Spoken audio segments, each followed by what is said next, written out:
Hi, everyone. So, with this assignment, we're going to be creating your resume. If you go into this week's assignments, you'll see that there's a list of things for you to do.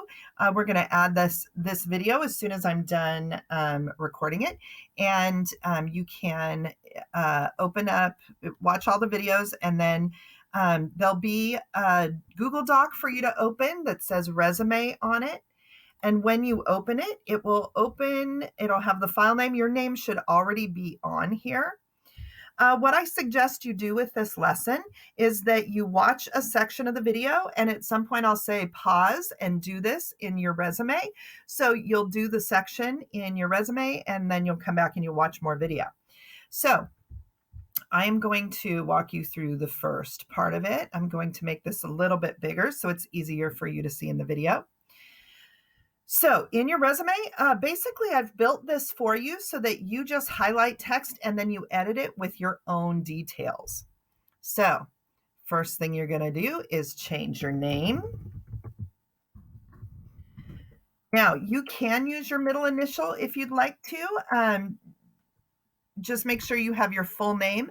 If you have a formal name but you go by something else, you could, it's going to zoom around on me here. You could put your name, so maybe your name is Carol, but you go by Carrie or something like that. You could put your the name that you prefer to go by in quotes there if you'd like to. Okay. You're going to put in your formal address, and your formal address is the number of your house, the name of your street, and maybe it's street, drive, road, court, highway. If you live in an apartment, you would add the apartment number. Okay.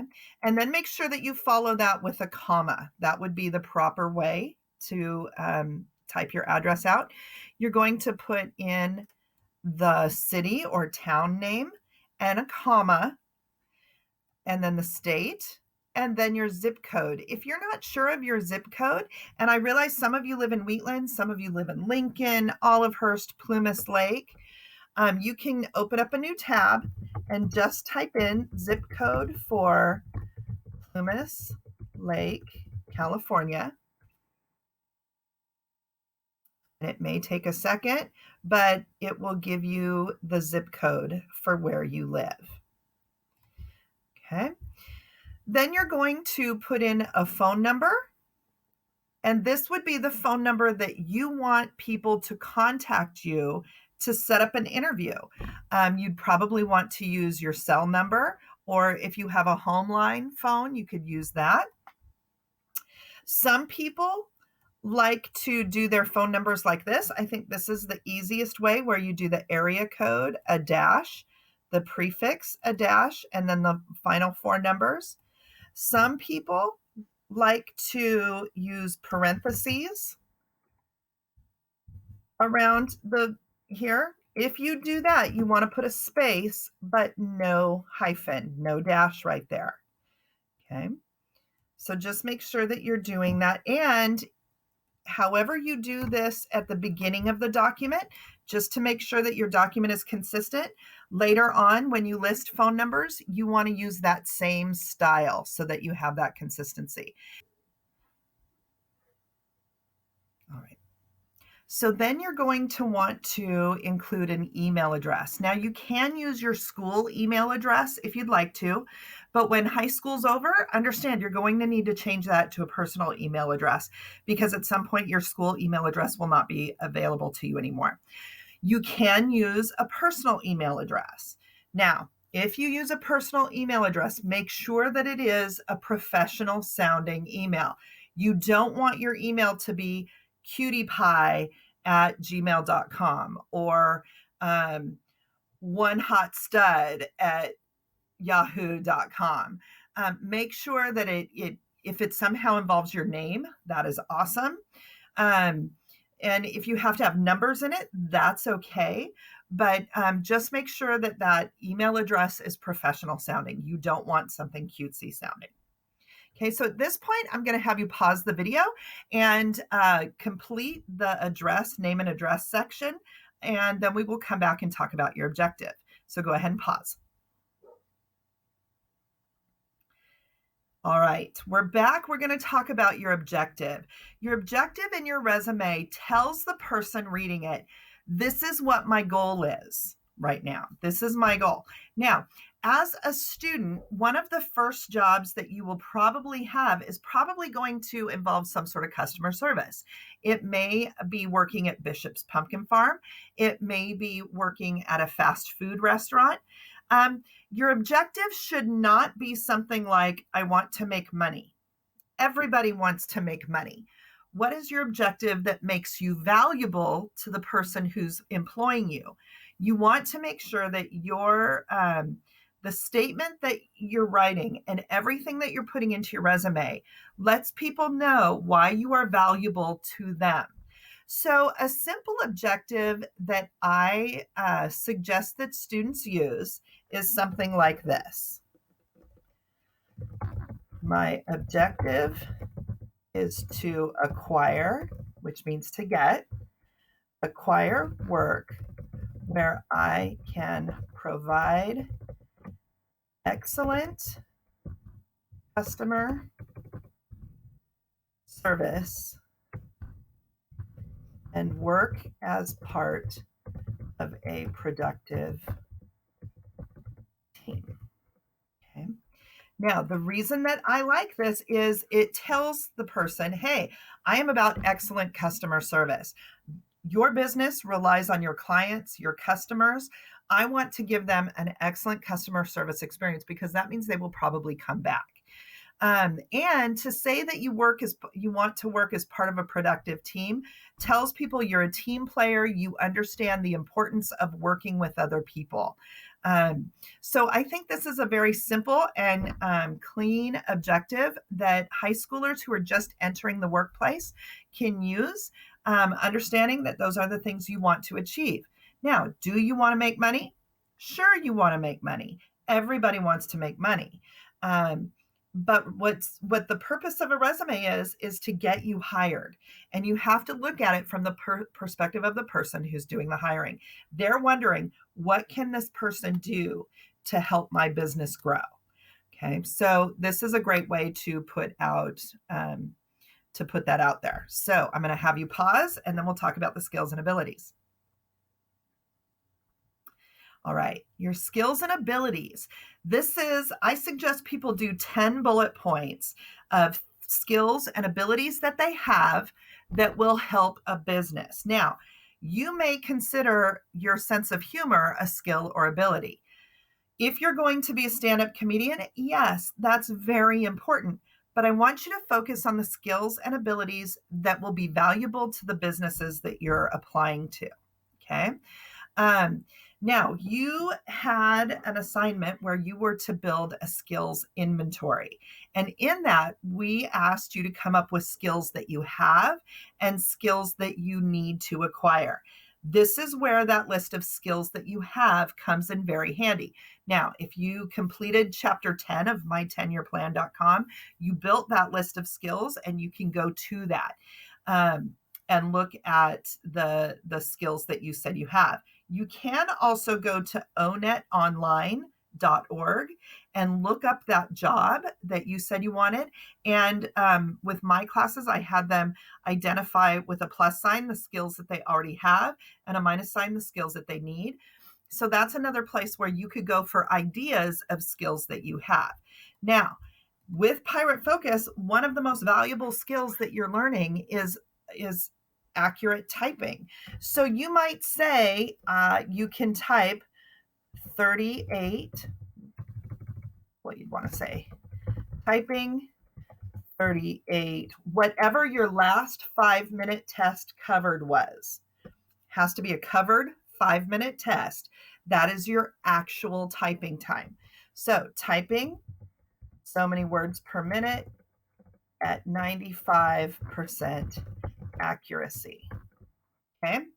So if you're not sure what your typing skills are, Go grab a towel from the kitchen, put it over your hands, do a 5-minute test. That's your actual words per minute. Okay. So typing, maybe you have public speaking skills. Many students are like, no, I don't want to do public speaking. There you go. Something you could learn. So I want you to go through your list, and your list of skills is going to be different from everybody else. What kind of computer skills do you have? Do you know how to use Google Docs and Google Sheets a little bit? So maybe you know the Google Suite. Okay. Okay, but your phone has to be unlocked. Of course, I said Google okay, and so now my phone is talking to me. For me, I happen to know the Microsoft Office Suite. Next year, if you would like to take business computer applications, you can learn the Microsoft Office Suite also. I also happen to know the Adobe Creative Suite. If you would like to take digital design with me, you can know the Adobe Creative Suite also. Now, as a high schooler, you may not have a whole lot of technical skills yet, but there are some things called soft skills that you probably are starting to develop. One thing that you can do is Google soft skills, and you can come up with a list of things. Now, if you were in my classroom, I'd have a whole poster next to the door that you've been walking by all year. So maybe you say, what are 7 soft skills? Let's look at this list. So do you have communication skills, problem-solving skills, flexibility, adaptability, work ethic, time management? That's something you're probably working on right now as you're doing distance learning. Leadership skills, any of those things are employable skills. So Google some soft skills and go ahead and put them in here. So maybe you have problem solving.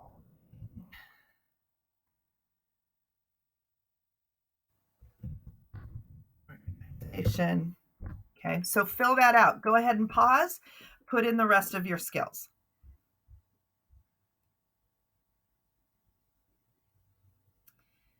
Okay, the next section is education. Now, education is essentially what education have you completed?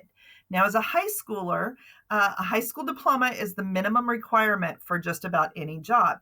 So you haven't completed that, but you are due to complete it. If you're in the middle of an education program, it's okay to put that on and just say you're due to complete. So first thing you would list is the degree completed.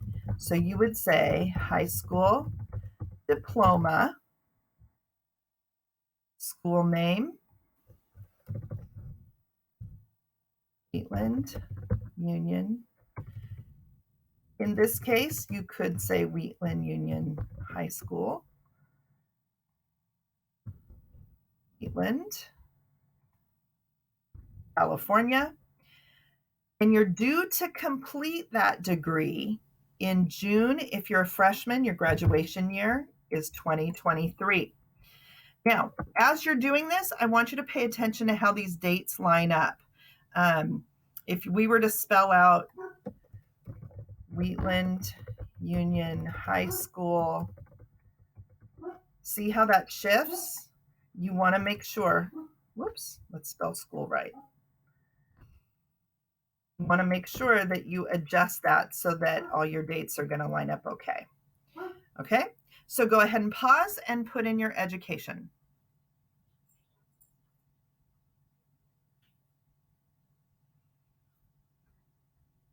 All right. So the next section is work experience and volunteer experience. Now, most high schoolers don't have a whole lot of work experience.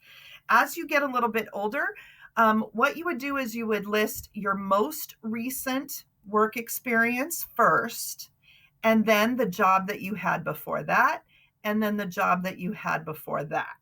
Okay. And you would always want to put the month and year that you started and the month and year that you ended. So work experience could be working at Bishop's Pumpkin Farm. It could be working for some sort of business, even your parents' business.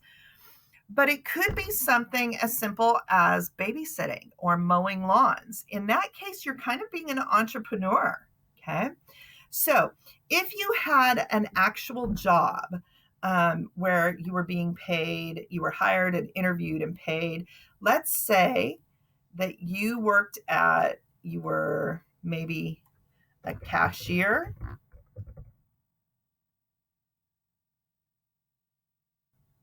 at Bishop's Pumpkin Farm, and you would want to find their address. You might have to Google that. Bishop's Pumpkin Farm.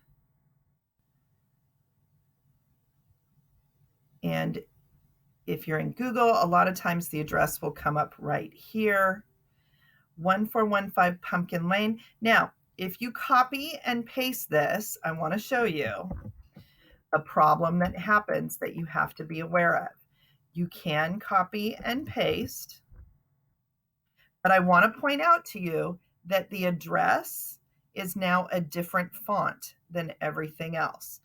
That is sloppy. It just looks sloppy. One thing that you can do to make sure you're copying a font is click in a font that you're copying the whole format. Click in the area that you want to mimic or copy. Come and click on this paint format and then hover right over the area that you just pasted, and it will change to the same font that you were clicking before. That's called a format painter, and it's really handy. So now I have a problem where this isn't going to line up quite right. So I might want to hit tab. By the way, never space things out by using your space bar. Things won't line up right ever. Always use your tab key. Now, one thing that we can do to make this fit is you can say maybe you started working in August of 2019, and then the date ended in maybe October of 2019 or November. Now, keeps bumping down to this line.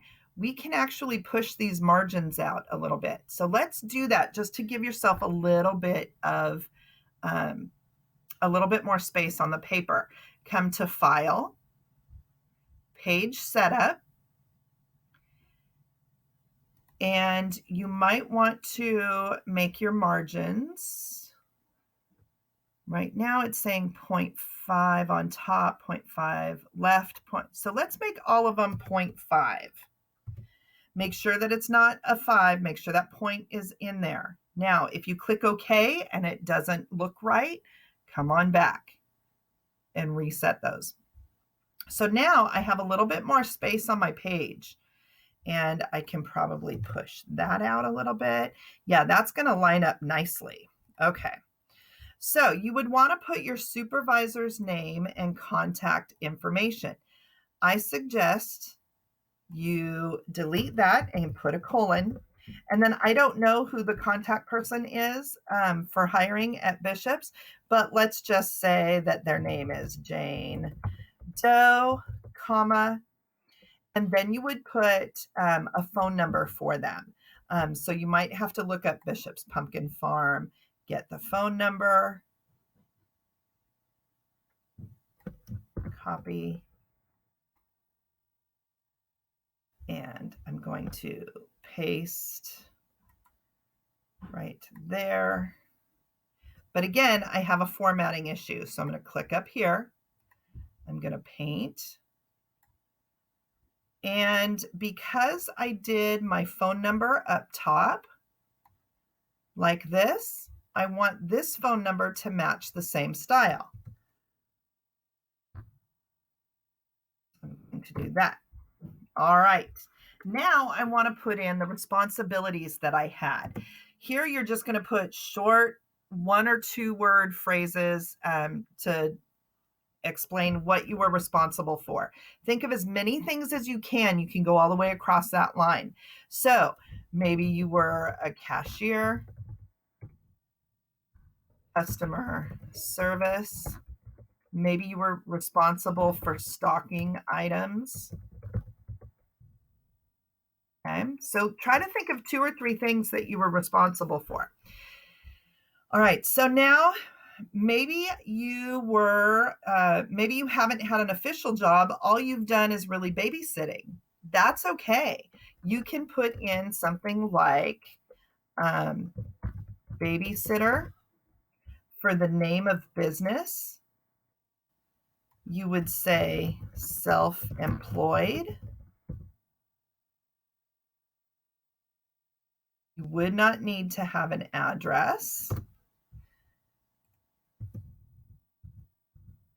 And here you would say, give me the month and year that you started babysitting. Maybe you are 14 and you started babysitting 2 years ago. And just give an estimate. It doesn't have to be perfect. So maybe you think, well, maybe I started babysitting around June of 2018. And maybe this is something that you are still currently doing. So you could say to present, okay, to the present date, I'm still available to do this. You would not have a supervisor's name or contact information because you were self-employed. Responsibility might be child care, providing meals, cleaning. Okay. Maybe you don't have a third job. Go ahead and delete that. Now, maybe you have never even babysat. You have no work experience whatsoever. You can go ahead and delete that, but I would suggest that you leave up at least the word work experience and at least the spot to put one job for the future, because you are going to be updating this in the future. Okay. Now, if you have no work experience, I want you to focus on volunteer experience. We don't volunteer. We volunteer to do nice things for people. But what we don't realize a lot is that when you volunteer for things, you are gaining employable skills in the midst of that volunteering. Now, maybe you have volunteered at for sports events, either selling tickets or working at a snack bar for school. Maybe you're part of the Interact Club or something like that. So think about the different volunteer experience, maybe Boy Scouts. So volunteer, maybe you maybe you have volunteered for Wheatland Union High School. And again, you would put in the high school's address, which I happen to know that one. 1010 Wheatland Road, Wheatland, California.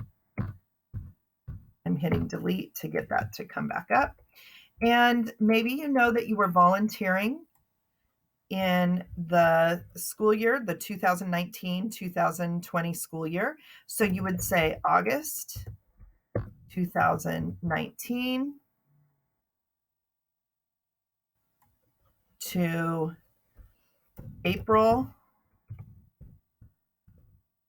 of 2020.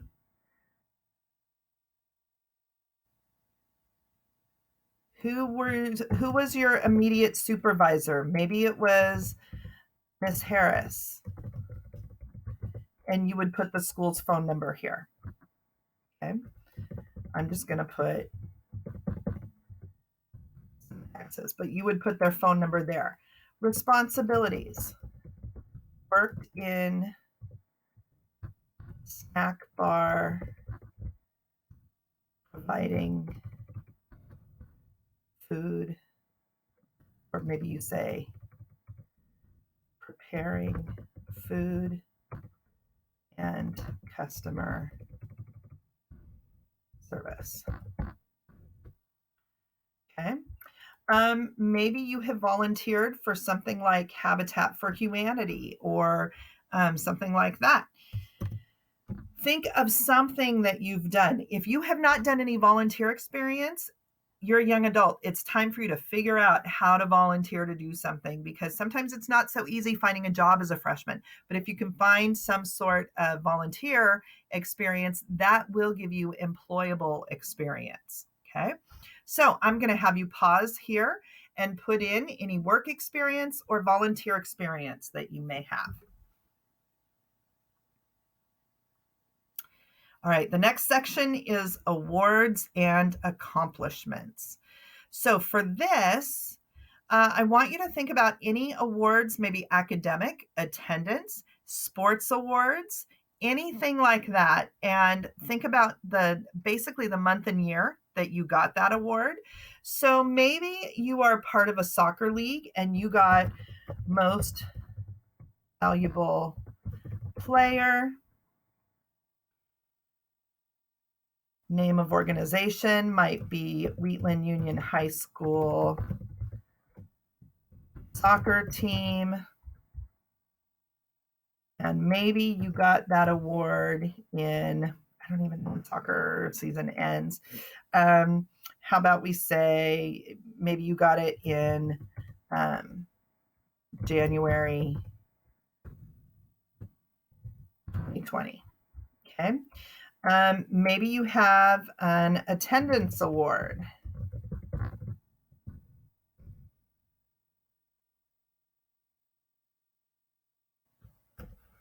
Wheatland Union High School. And maybe you receive that award at the end of the first semester, which would be December 2019. Okay. Another type of award and accomplishment might be your typing certificate. If you do that, you want to put in maybe how many words per minute that you got. Wheatland Union High School. And for this, you should put business department.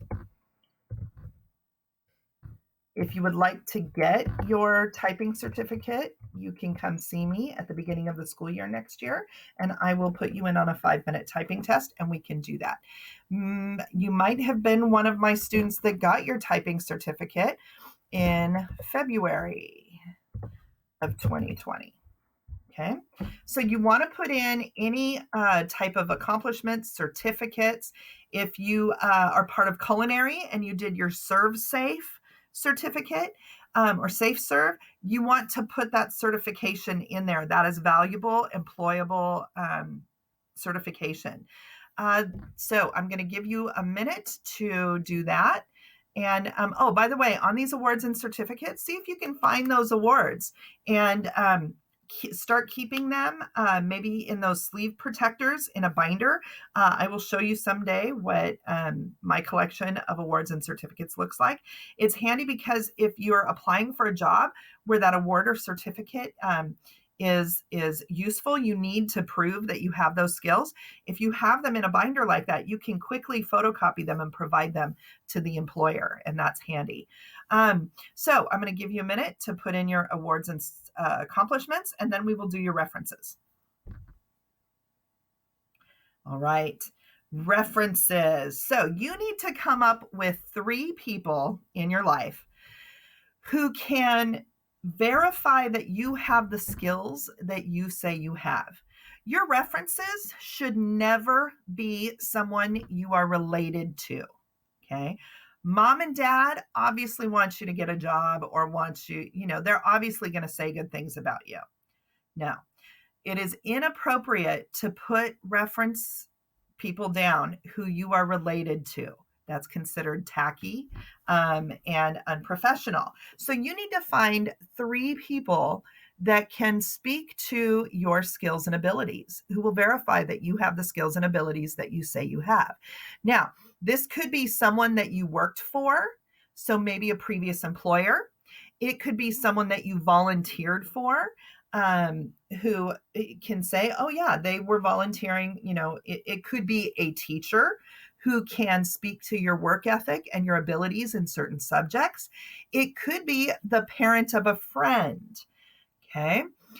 Maybe you have someone at your church that you've known for a while, or someone through Scouts or some other organization who would be willing to be a reference for you.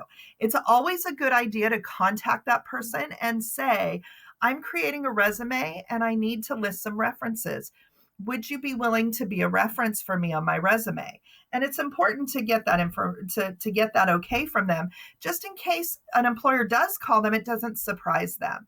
Because what's going to happen is you're going to give this resume out to people and they're going to see those references and they're going to call those references to make sure that they're real people, and they're going to ask that person, can this person really type 42 words a minute? Can this person, are they responsible? Are they adequate in childcare skills?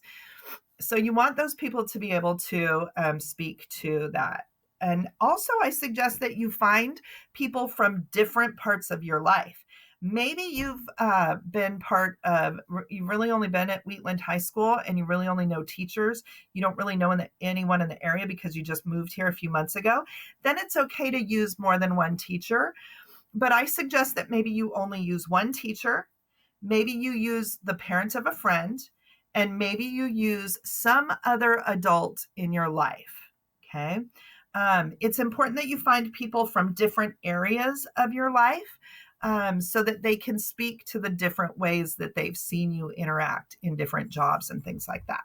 So you're going to want to put their name.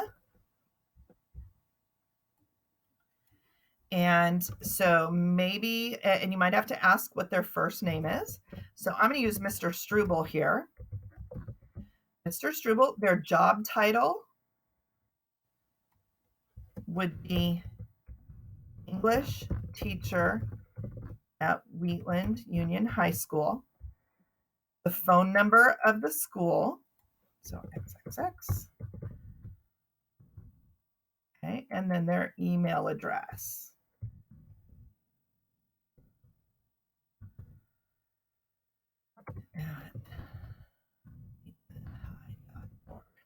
Okay.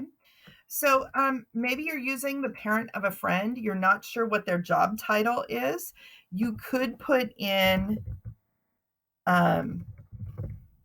personal friend just to explain how you know them.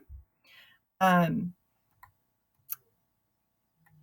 then just make sure that if you're putting in their business, their job title, that you're also putting in where they serve as that job. So I'm gonna let you finish up your resume now. I want you to go back through it. Make sure that your dates all line up nicely. Make sure that you have commas in where it's appropriate. You don't need 2 spaces after comma. Make sure you only have 1. Straighten up anything that you think might need. There's a spelling error right there. I'm glad I looked. So make sure that everything looks good, and then you can submit. You should have a submit button right up here somewhere. Submit it to your teacher for review. They'll read it, give you some feedback, and then you can edit it. Before we do that, though, I'm going to have you save this resume. Right now, it's saved in your Google Classroom folders, but I want you to move this file over to your professional portfolio folder. I'm going to show you how to do that. You're going to come up here to File, and you might want to have the screen side by side and pause and do this with me. Okay. You're going to click Move. It's going to give you some options. It's not giving me the options. That's actually a Move button also. Okay, so here, this tells me the folder that it's in. I want to navigate over to my Google Drive. It should say Drive here. I want to go into my Drive. I want to look for that folder that says Professional Portfolio. There's nothing in that folder yet because this is the first thing we've created, and we're going to say Move here. Okay. So it says, for me, it says ownership will be transferred. That's okay. Okay, so now once you've moved it, you can go up and do your submit. Has been moved. That's fine. I can tell that to dismiss. So make sure you submit this after it's been moved, and we will be seeing you later. Have a great day, and school and Zoom is always better when you're here.